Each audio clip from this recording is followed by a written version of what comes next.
welcome back to my YouTube channel বন্ধুসকল মই সফিকুল তা আপোনালোক আজি এটা ব্লগ ভিডিও বনা নাই মই এটু অলপ নলেজ টাইপ ভিডিও বনাইছো তো আপোনাৰ নতুন এটা আপডেট আহিছে যে ফেব্ৰুৱাৰীৰ পৰা আমাৰ যেটো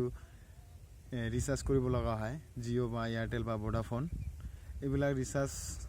কৰিবলৈ হলে কিছুদিন আগতে মই এটা আপডেট পাওতে আপোনালোকক ক'ব পৰা নাই কিছুদিন আগতে এটু আপোনাৰ 2019 ডিসেম্বরতে 30% বঢ়াই দিয়া হৈছে প্ল্যানটো আকৌ এতিয়া নতুন এটা আপডেট আহিছে যে আমাৰ 2020 সনত ফেব্ৰুৱাৰী মাহত আমাৰ প্ল্যানটো আকৌ 30% বঢ়াই দিয়া হ'ব মানে 60% এতিয়া আপোনালোকক ৰিচাৰ্জ কৰিবলৈ হলে কমসে কম ধৰক আপোনাৰ যেটো 399 প্ল্যান আছিল হেতু আপোনাৰ বেছি তোমাৰ 600 টকাৰ মত আহি যাব 600 ৰিচাৰ্জ কৰিব লগা হৈ যাব আমাৰ 200 300 400 এনেকে যদি বাঢ়ি থাকে আমাৰ অসুবিধা এটোৰ কাৰণে আপোনালোকক এটো জনোৱাৰ কাৰণে মই এটো